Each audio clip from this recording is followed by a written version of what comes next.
Hello WhatsApp guys, welcome to my another official video. তো কেমন আছো তোমরা সবাই? আশা করি অনেক ভালো আছো। তো গাইস, তোমরা জানোই যে বাংলাদেশের অবস্থা খুবই খারাপ।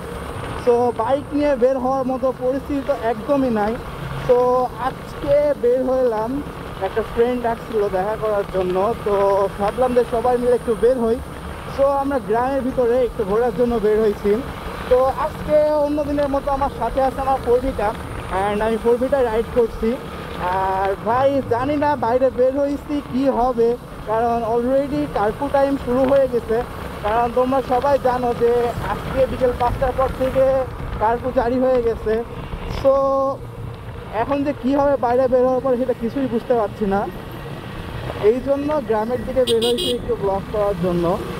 তো যদি তোমাদের আমার ব্লগটা ভালো লেগে থাকে অবশ্যই আমার চ্যানেলটা সাবস্ক্রাইব করে দাও, আর পাশে থাকা বেল আইকনটি বাজাতে ভুলবে না। আর গাইস, ভিডিওটি যদি ভালো লাগে অবশ্যই একটা কমেন্ট আর লাইক করে দিও। তো let's enjoy the blog. Não é novidade que eu tenho muito gado. Não é minha culpa se pegar seu namorado. Foi ele.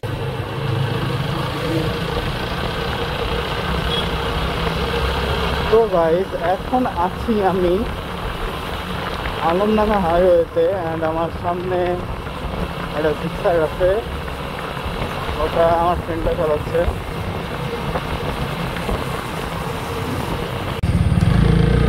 আমার গাড়ির ফিউল শেষ হয়ে গেছিল, গাড়ির ফিউল নিয়ে নিলাম। এবার চলো ব্লগটা কন্টিনিউ করা যাক। আরেকজন কই? তো আজকে ঘুরতে যাওয়ার সঙ্গী হিসাবে আমাদের সাথে আরও একটা বাইক আছে, সেটা হচ্ছে 4B BS4 addition black colour. So ওই বাইকটা এখন এসে পৌঁছায় নাই, তো ওদের জন্য এই জায়গাতে একটু ওয়েট করব আমরা, যাতে ওরা আমাদের কাছে পৌঁছায়।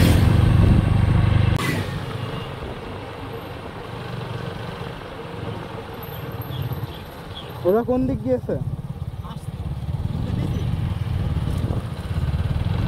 আরে এটা টেস্ট করছি, এটা কারেকশন করতে হবে না ক্যামেরাটা।